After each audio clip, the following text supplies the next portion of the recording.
열왕기하 4장 1절에서 7절까지의 말씀입니다. 하나님의 계시의 말씀을 한 절씩 교독합니다. 선지자의 제자들의 아내 중에 한 여인이 엘리사에게 부르짖어 이르되 당신의 종 나의 남편이 이미 죽었는데 당신의 종이 여호와를 경외한 줄은 당신이 아시는 바니이다. 이제 빚준 사람이 와서 나의 두 아이를 데려가 그의 종을 삼고자 하나이다 하니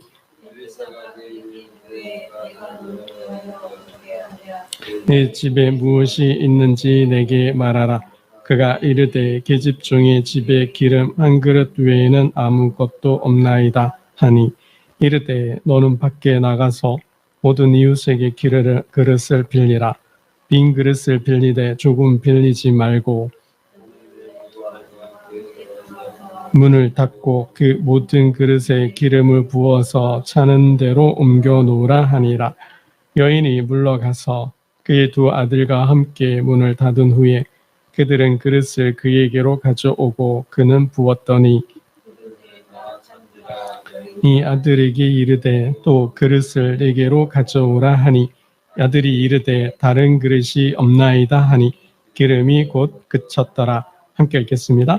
그 여인이 하나님의 사람에게 나아가서 말하니 그가 이르되 너는 가서 기름을 팔아 빚을 갚고 남은 것으로 너와 네 두 아들이 생활하라 하였더라. 아멘. 한번 새벽에 말씀을 드렸는데요. 다시 정리하는 의미에서 다시 한번 말씀을 나누고자 합니다. 엘리야와 엘리사 시대에 기적들이 많이 일어나고 있습니다. 그렇죠? 그래서 기적에 대해서 다시 한번 정리하며 말씀을 드리고자 합니다.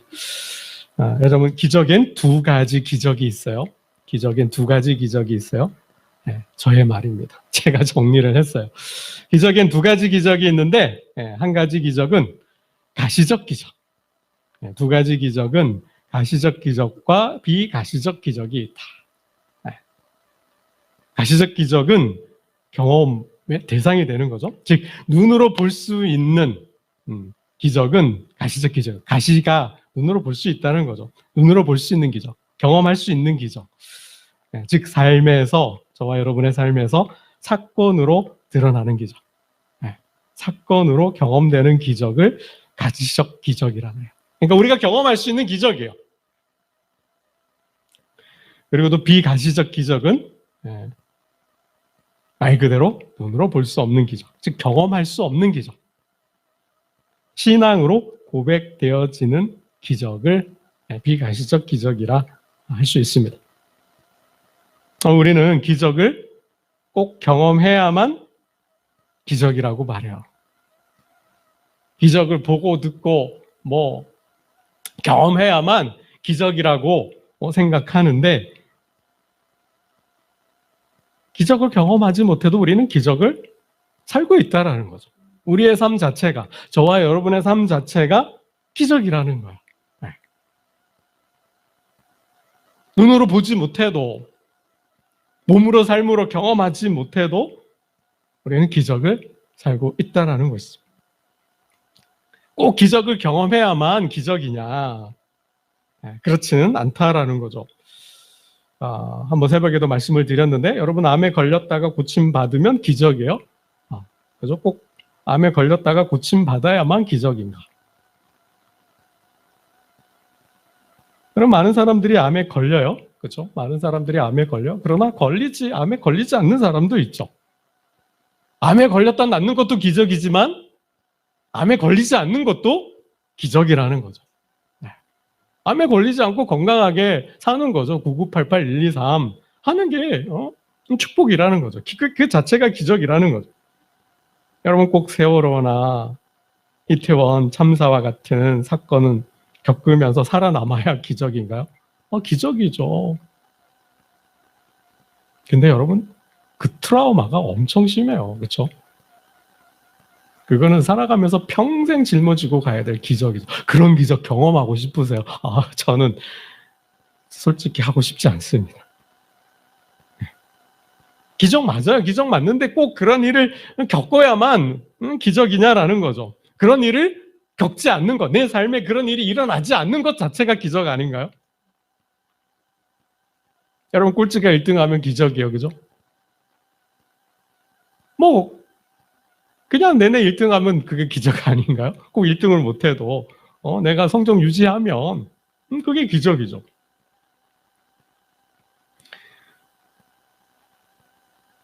여러분 죽다 살아나는 경험을 해야만 우리는 기적이라 그러는데 그런 경험 없어도 죽다 살아나는 경험이 없어도 기적인 줄로 믿습니다. 저는 싫어요. 여러분 지하 갱도에 갇혔다가 한 보름 만에 20일 만에 생활하고 그런 경험을 하고 싶으세요? 삼풍백화점 무너졌다가 무너진 잔해 속에서 막 한 2주 있다가 막 물도 없이 막 오줌 받아서 먹으면서 생존하며 있다가 그런 경험 하고 싶으시냐라는 거죠. 지금 뭐 중동 전쟁이 일어나서 참 많은 사람들이 고통 가운데 있는데 그런 전쟁에서 안 죽고 살아남는 경험을 해야만 꼭 기적이냐. 그런 경험, 그런 기적을 경험하고 싶어서 저는 싫어요. 정말 무서울 것 같아요. 뭐 지진, 뭐 산사태, 뭐 문란이 나서 재난과 재해가 일어나서 뭐 사건과 사고가 일어나가지고 그런 사건에서 살아남았다라는 거, 살아 돌아왔다라는 거 기적이지만 여러분 그런 기적은 경험하고 싶지 않아요. 내 삶 속에 그런 일이 안 일어났으면 좋겠어요. 그럼 그 트라우마는 정말 평생 죽을 때까지 무덤에 들어갈 때까지 짊어지고 가야 될 트라우마예요. 그 트라우마는 이게 감당이 되면 괜찮은데 감당이 못 되면 엄청난 삶에 큰 장애와 짐이 됩니다. 여러분 한번 우리가 입장을 바꿔서 생각해 보자는 거죠. 입장을 바꿔서 역지사지죠. 여러분 오늘의 의미가 뭐예요? 오늘 이 하루 우리는 오늘 하루 일과를 마쳤어요. 또 하나님 예배하는 날이 되어서 이렇게 또 성전에 나와 예배하죠. 이 하루의 의미가 어떤 의미가 있냐라는 거죠. 여러분 병에 걸려서 죽어가고 있는 사람 이 하루가 어떤 의미가 있을까요? 정말 전쟁의 참상을 겪고 있는 사람들에게 이 하루는 어떤 의미가 있을까요? 정말 그 지하 갱도 속에서 정말 무너진 그 건물 잔해더미 속에서 삶과 죽음 사이의 기로에서 사투를 벌이고 있는 사람들에게 이 오늘 하루의 의미는 어떤 의미냐라는 거죠. 그 건강의 의미는 어떤 의미가 있냐라는 거죠. 우리는 기적을 살고 있는 줄로 믿습니다. 이렇게 오늘 하루 일과를 마치고 평안하게 기쁨 중에 성전에서 예배하고 있는 자체가 하나님의 은혜요, 하나님의 기적이라는 거죠. 여러분 다른 게 꼭 뭐 병에 걸려서 뭐 사업에 망했다가 다시 회복하는 거, 뭐 그런 재해 속에서 사건 속에서 살아남는 거. 여러분 사람의 일생은 알 수 없어요. 알 수 없죠. 내일 일을 우리는 다 알 수 없습니다. 무슨 일이 언제 어디서 어떻게 일어날지, 우리는 무슨 일을 만날지 아무도 몰라요. 그런데 그런 위기를 맞을 때가 있어요. 정말 생각지도 않았던, 예상하지 못했던, 예측하지 못했던 그러한 일들, 사건, 사고를 죽음에 직면하는, 죽음과 맞닥뜨리는 그런 위기, 절체절명의 순간들, 사고, 사건들 당할 수 있습니다. 그런 위기 만날 때 우리는 기적을 솔직히 바라죠. 그런 일이 내 삶에, 내 인생에 없기를 바라지만 없을 수 있나요? 아니요, 일어날 수 있어요. 지난 주일 예배 시간 잠깐 말씀을 드렸는데 아직도 그 목사님 생각하면 가슴이 먹먹해요. 답답해요. 인생이 뭐지? 라는 생각이 들어요. 세미나에 참석했다가 안부 묻고 같이 점심 식사도 했는데 다음날 싸늘한 죽음으로 돌아오셨어요. 순간 멍 때리더라고요. 뭐지?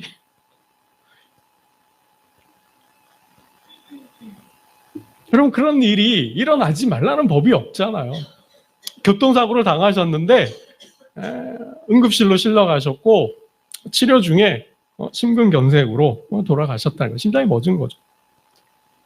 여러분 사람이 그런 일 나에겐 없으라는 법 있나요? 아니죠. 늘 죽음은 내 옆자리에 와 있는 거죠. 나를 에워싸고 둘러싸 있는 거죠. 그러다 어느 날 비수가 되어서 나의 심장을 꽂으면 숨을 멈는 거죠. 여러분, 그럴 때 우리는 정말 기적을 바랍니다. 기적을 바라요. 근데 그런 기적이 얼마나 일어날까요? 암에 걸렸다가 살아날 확률. 그런 지하 갱도에 있다가 건물 잿더미 속에 있다가 그런 전쟁에 참상해서 살아남을 확률이 그런 물난리와 산사태와 그런 엄청난 자연의 재해 앞에서 태풍 앞에서 살아남을 확률이 얼마나 되겠냐라는 거죠. 몇 명이나 되겠어요. 여러분, 참고로 솔로몬은 한평생 하나님을 딱 2번 경험해요. 그죠? 하나님 딱 2번 경험했어요. 그것도 꿈인과 환상 중에. 한 번은 1천 번제를 드렸을 때, 또 한 번은 성전을 하나님께 봉헌했을 때 하나님께서 현현하셨죠. 딱 2번이에요. 그렇게 하나님을 경험해요. 그 외에는 그러면 하나의 솔로몬의 삶 속에 하나님의 역사가, 하나님의 은혜가 없었을까? 아니죠. 있었어요. 어떻게 경험해요? 솔로몬은 말씀으로 경험했다라는 거죠. 하나님 주신 지혜. 1천 번제를 드렸을 때 하나님 물으셨잖아요. 솔로몬아, 내 소원이 무엇이냐? 하나님 지혜를 주십시오. 하나님 저에게 맡겨주신 이 나라와 이 백성을 잘 통치할 수 있도록 하나님 지혜를 주십시오. 그 지혜를 통해서 국정 운영 잘했잖아요. 국가 통치 잘했잖아요. 백성들 평안하게 태평성대를 이루었잖아요. 고대 근동의 패권을 장악하고 모든 주변의 민족을 제압했잖아요. 그게 하나님의 역사고 하나님의 경험이라는 거죠. 우리는 직접적으로 보고 듣고 하나님을 만나야만이, 살아남아야만이 하나님의 기적이다, 은혜다 그러지만은 궁극적인 하나님과의 만남과 하나님의 역사와 은혜는 어떻게 해요? 말씀을 통해서 우리는 경험한다라는 거죠. 여러분, 그러한 하나님의 은혜 기적 외에 아주 특별한 초자연적 기적, 하나님 창조하신 이 세계, 그리고 그 세계 속에 자연의 법칙이 있어요. 역사의 법칙이 있어요. 인생의 법칙이 있어요. 그 법칙을 하나님 만드시고 스스로 이렇게 돌아가게끔 만드셨어요. 그런데 하나님 만드신 창조 세계에 하나님께서 스스로 그 법칙을 깰 때가 있어요. 그럴 때는 뭐예요? 그만한 이유가 있다라는 거죠. 그만한 의미와 목적이 있다라는 거예요. 괜히 아무 때나 그렇게 하시지 않는다라는 거죠. 그래서 하나님의 그 역사, 하나님의 그 기적을 경험하기란 쉬운 일은 분명 아니라는 거죠. 그렇다고 없냐? 그런 건 아니에요. 그죠? 하나님의 기적, 하나님은 기적을 통해서 일하셔요. 기적을 통해서 자신의 존재를 드러내셔요. 기적을 통해서 하나님 나라를, 하나님의 뜻을 이루어 가셔요. 우리가 경험하냐, 경험하지 못하냐 뿐인 거죠. 보느냐, 보지 못하느냐 뿐이죠. 그러나 하나님의 역사는 신묘막측한 방법으로 자연을, 우주를, 인간의 역사를, 저와 여러분의 삶을 경영하고 계신다라는 거죠. 우리가 그거를 다만 경험하지 못할 뿐이라는 거예요. 근데 경험하게 하실 때가 있어요. 그죠? 경험하게 하실 때가 있어요. 그때 그게 하나님의 주권이죠. 경험하게 하실 때인데 그때는 아주 특별한 이유와 목적이 있다는 거예요. 우리가 성경을 통해서 볼 때 하나님의 기적이, 하나님의 놀라운 역사가 집중됐던 시대를 크게 세 시대로 이렇게 구분해 볼 수 있어요. 한 말씀을 드렸는데 기억을 하실런지 모르겠어요. 새벽에 말씀을 드렸는데 첫 번째, 출애굽 시대죠. 출애굽, 애굽에서 나와서 광야를 거쳐서 약속의 땅에 들어갈 때 하나님의 초자연적인 역사가 집중적으로 나타났어요. 누구를 통해서? 모세를 통해서. 왜 그러셨을까요? 다 설명할 수는 없어요. 궁극적인 이유는 뭐예요? 하나님께서 그 땅을 주시겠다 하셨으니까. 가나안 입성, 가나안 정복과 가나안 입성을 위해서는 종으로 살던 이스라엘 백성들이 자유가 되고 해방을 얻고 그 광야를 거쳐서 들어가기에는 저들의 믿음의 성장과 성숙을 위해서, 저들이 가나안 정복을 위한 용기를, 또 하나님의 군대가 되는, 변해가는 그 과정 속엔 뭐예요? 필요했다라는 거예요. 필요했다라는 거죠. 여러분, 두 번째는 언제예요? 오늘 본문 속에 엘리야와 엘리사가 선지자로 활동했던 시대예요. 이 시대에도 기적이 필요했어요. 왜요? 하나님 신앙을 저버리고 떠났잖아요. 완전히. 하나님을 배신하고 배반했잖아요. 하나님이 아니라 우상을 숭배하고 예배하잖아요. 오므리 왕조가 들어서서 이세벨이라는 이방 여인을 아내로 맡고 며느리로 맡고 그 여인을 통해서 가나안 족속의 신들이 바알이 들어와서 선지 학교를 폐교시키고 제단을 허물어 버리고 선지자들을 박해하고 내쫓아버리고 어영 선지자들을 세우고 바알 선지자를 세우고 짬뽕 종교, 혼합 종교를 만들고 박해를 했잖아요. 백성들이 하나님을 떠나잖아요. 제단을 지키고 선지 학교를 세우고 떠났던 백성들을 다시 돌아오게 하고 믿음을 지키게 하기 위해서 뭐가요? 필요했다라는 거예요, 기적이. 엘리야와 엘리사를 통해서. 역사적으로 본다면 북이스라엘이 왕조를 거쳐서 이제 예후를 통해 나아가는데 멸망의 길을 가고 있다라는 거죠. 북이스라엘이 멸망으로 치닫고 있다라는 거예요. 그 멸망으로 치닫고 있는 북이스라엘을 이스라엘 백성들을 다시 돌이키기 위해서는 안 믿으니까, 믿지 않으니까 멸망 당하도록 그냥 내버려 둘 수는 없으니까 궁여지책으로 기적을 행하셨다라는 거죠. 그런 가운데서 누구요?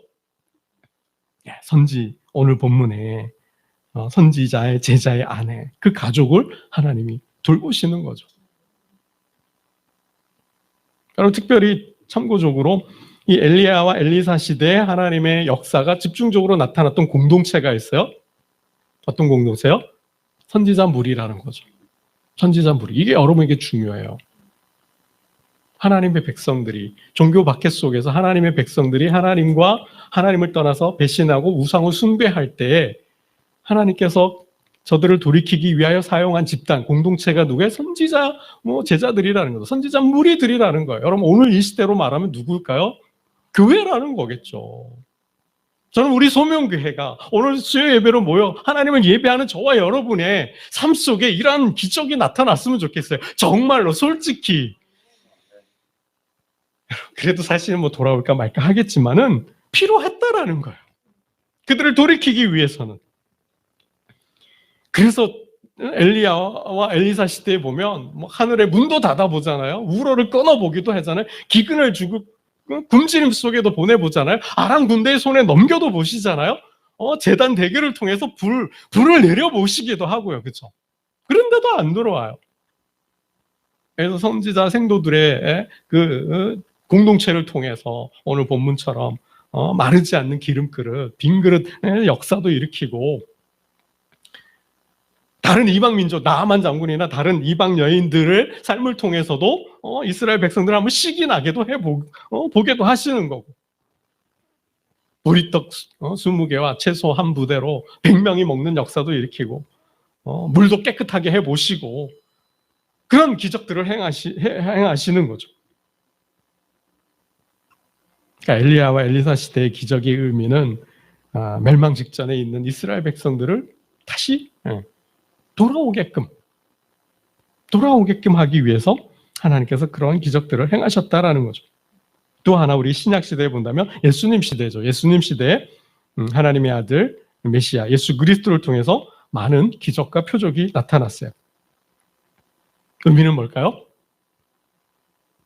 예수 그리스도와 예수 그리스도를 보내신 하나님의 존재, 그 능력, 그리고 그분의 뜻, 하나님의 뜻, 하나님의 나라를 세우시고자 표적을 행하셨다라는 거예요. 이용하셨다라는 거죠.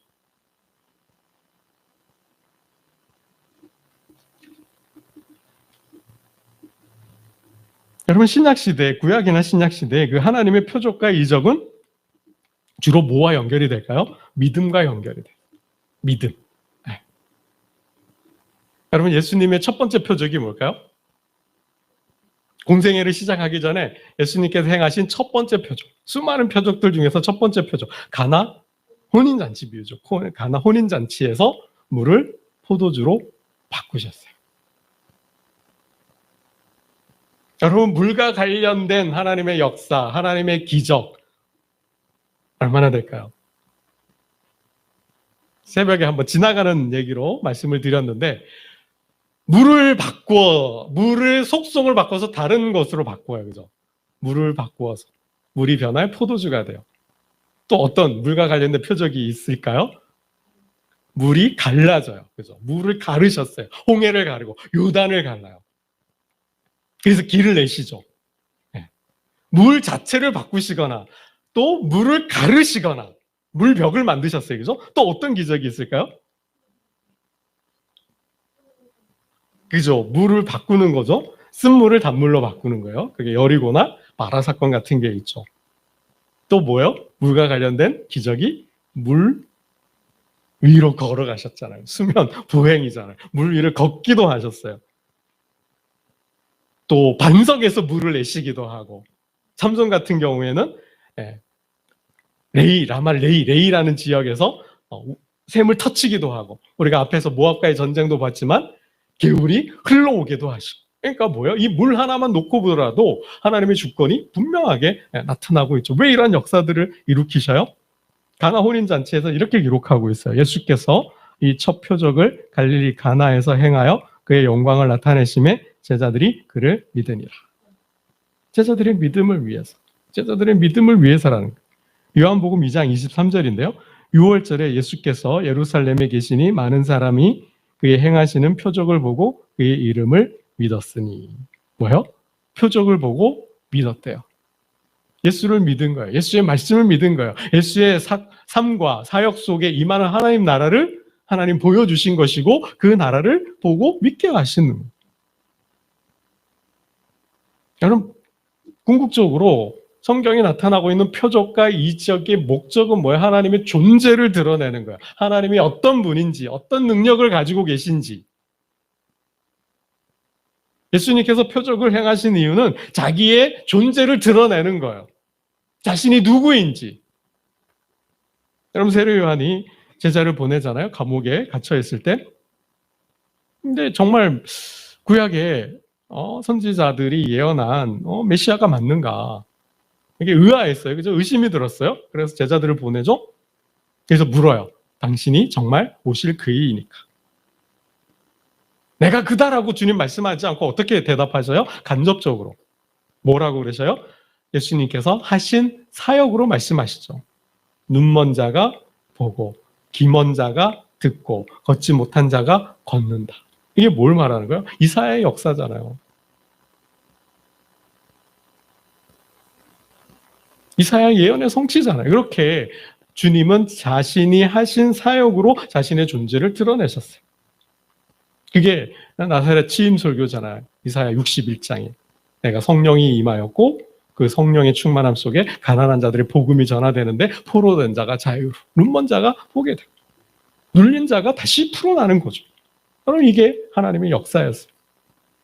그 사역을 통하여서 주님은 자신의 존재를 드러내신 거죠. 여러분, 바람과 바다를 잠재우시죠. 갈릴리 제자들과 함께 건너는데 풍랑이 불어왔어요. 거센 바람과 파도가 일었어요. 제자들은 나 죽겠다고 그죠. 이리 뛰고 저리 뛰고 막 혼미백산이 돼서 막 정신 없잖아요. 근데 주님이 뭐 하셔요? 배 고물에서 주무시고 계셨잖아요. 아, 주님 뭐 하십니까? 우리가 다 죽게 생겼습니다. 지금 한가로이 어떻게 잠이 오십니까? 앞으로 나가셔서 바람을 보고 파도를 보고 뭐라요? 고요하라, 잠잠하라. 제자들이 그 모습을 보고 뭐라 그래요? 이가 누구냐? 도대체 이 사람이 누구이기에 바람과 파도도 순종하느냐라고 그러죠. 뭐예요? 주님의 자신의 존재를 드러내는 거죠. 여러분, 구약과 신약이 마찬가지예요. 하나님께서 표적과 기적을 불가피하게 행하셨는데 이유는 뭐예요? 첫 번째는 하나님의 자신의 존재를 드러내셨고 그분의 하나님의 능력을 통해서 하나님의 뜻을 이루어 간다. 특히 신약에서는 하나님 나라, 표적 가운데 하나님 나라가 임하여 있다라는 것이죠. 여러분, 주님은 제자들에게 수많은 사역들을 통하여서 기적들을 통하여서 전하고자 하신 뜻은 분명하셨습니다. 믿음이었다라는 거죠. 믿음이었다라는 거예요. 뭘 믿어요? 자신의 존재와 자신을 보내 하나님의 능력과 그분의 뜻, 하나님 나라를 보여주고자 하셨다는 그 믿음을 주시고자 하셨다라는 거죠. 겨자씨만한 작은 믿음이 산을 옮긴다. 믿는 자에게 능치 못함이 없다. 믿음의 기도는 병든 자를 치유한다. 믿음이 적은 자여 어찌하여 의심하였느냐. 그러니까 여러분, 믿음 없는 자에게 믿음을 주시고자 사용하신 도구가 뭐예요? 기적이었다는 거죠. 근데 그 기적이 주로 언제, 어디서, 어떻게 일어나요? 우리의 삶과 연관되어 있다는 거죠. 오늘 본문 속에 두 아들이 빚을 졌는데 그 빚을 갚지 못해서 종으로 팔려갈 위기, 그 상황, 그 고난, 그 아픔, 그런 상황에서 하나님 앞에 나아갔을 때 하나님께서 하나님의 백성을 도우신다라는 거예요. 어떻게 도우셔요? 신묘막측한 방법으로. 우린 다 이해할 수 없어요. 여러분, 지금까지 살아오신 삶을 다 이해하시나요?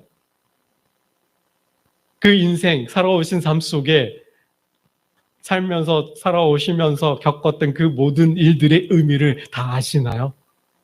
나에게 왜 그러한 일이 일어났는지, 내가 왜 그러한 일을 겪었는지, 내가 왜 이 사람을 만났고, 왜 이 사람과 결혼했고, 왜 이러한 자녀들을 주셨고, 왜 이 사업을 하게 되었는지, 왜 내가 여기에 살고 있는지, 여러분 그 의미를 다 아시나요? 우리는 알 수 없어요. 그게 뭐예요? 인생은 수수께끼죠. 정말 지난주 장례를 치렀던 그 목사님, 그 가족, 그 유가족처럼 하루아침에 아버지를 잃었어요. 목사님을 잃었어요. 남편을 잃었어요. 친구를 잃었어요. 여러분 그 일이 왜 일어났는지 아실 수 있냐라는 거죠. 인생은 수수께끼죠. 그건 해답이 없어요. 풀어갈 수가 없어요. 어떻게 풀어가요? 하나님과 깊은 씨름이죠. 하나님과 깊은 영적 교제와 씨름 속에서 하나님께 질문을 던질 때 어느 날 하나님께서 주신다라는 거죠. 뭐예요? 믿음을. 여러분, 기적은 어디에서 일어나요? 기적은 세상에서 일어나도 저들이 인정하지 않아요. 시인하지 않아요. 기적은 어디에서요? 신앙 공동체 안에서. 하나님을 믿는 그 백성들 삶 가운데 기적은 일어나요. 기적은 믿는 자에게, 순종하는 자에게, 의지하는 자에게 기적은 나타나는 줄로 믿습니다.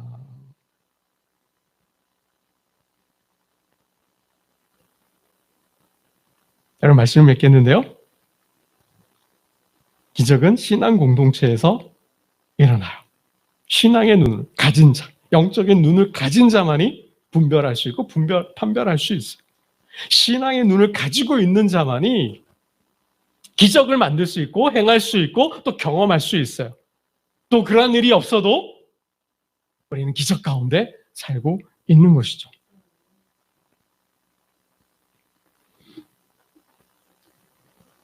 여러분, 표적과 기적은 뭐가 만들어요?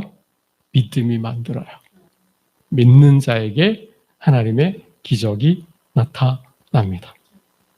여러분 말씀을 맺겠습니다. 우리가 불렀던 찬양 중에 보면 이 눈에 아무 증거 없어도 이 귀에 아무 소리 아니 들려도 믿음만으로 걷는 저와 여러분 되시기를 주님의 이름으로 축원합니다. 기도드리겠습니다. 하나님 아버지, 우리는 꼭 기적을 경험해야만 기적이 있다고 말들 합니다. 또 그런 절체절명의 순간에 하나님의 은혜와 도우심으로 기적이 나타나기를 바랍니다. 그러나 그러한 경험이 없어도 모든 하나님의 백성은 하나님의 은혜와 기적 가운데 살고 있음을 고백하는 저희들이 되게 하여 주옵소서.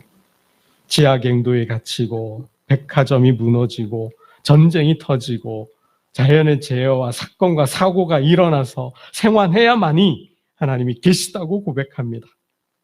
설령 그런 일이 없어도 건강하고 가정이 평화롭고 교회가 성장하고 내 삶의 지경이 넓어져 간다면 그 자체가 하나님의 은혜요, 하나님의 역사임을 고백하는 하나님의 표적임을 고백하는 하나님의 백성들 되게 하여 주옵소서.